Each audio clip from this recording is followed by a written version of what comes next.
চলে আসলাম আবারও একটা রিকোয়েস্টেড হিজাব টিউটোরিয়াল নিয়ে। তো আসসালামু আলাইকুম, হ্যালো এভরিওয়ান, আমি মিষ্টি চলে আসলাম হিজাব স্টাইল বাই মিষ্টি থেকে আমার হিজাবে আপদের জন্য আরও একটি রিকোয়েস্টেড হিজাব টিউটোরিয়াল নিয়ে। তো ফার্স্টে আমি হিজাবের একটা পার্ট ছোট বড় করে গলার নিচে পিন করে দিয়েছি। ওর জাস্ট মাথার উপরে একটা পিন দিয়ে পুরো হিজাবটাকে আমি সিকিউর করে নিয়েছি এবং যে ছোট পার্টটা ছিল এটার পুরো অংশটাকে আমি উপর দিকে এনে এক সাইডে পিন করে দিচ্ছি। হিজাবে যে বড় পার্টটা রয়েছে এটাকে জাস্ট এইভাবে ঘুরিয়ে এইভাবে ভাঁজ করে ফোল্ড করে উপরের দিকে এনে ছোট যে অংশটা ছিল এটাকে কভার করে জাস্ট একটা পিন করে দিব।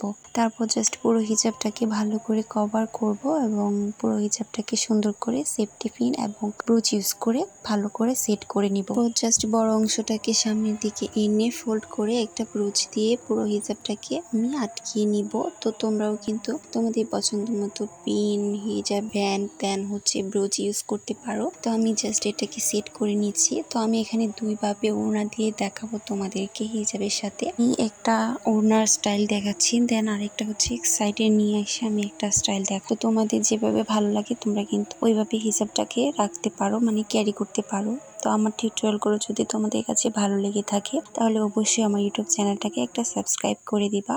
আর যদি তোমরা ভিডিওটি ফেসবুক পেজ থেকে দেখে থাকো তাহলে অবশ্যই আমার ফেসবুক পেজটাকে একটা লাইক ফলো দিয়ে পাশে থাকবা। আর ভিডিওটি ভালো লাগলে অবশ্যই শেয়ার করে অন্যদের দেখার সুযোগ করে দিবা। আর আজকের টিউটোরিয়ালটা কেমন হয়েছে অবশ্যই কমেন্ট সেকশনে কমেন্টস করে জানাতে একদম ভুলবা না। আর কে কোন জায়গা থেকে আমার ভিডিওটা বর্তমানে দেখছো এটাও কিন্তু কমেন্ট সেকশনে কমেন্টস করে জানাতে পারো। তো কোন স্টাইলে তোমাদের কাছে ভালো লাগে কমেন্টস করে জানাতে ভুলবা না।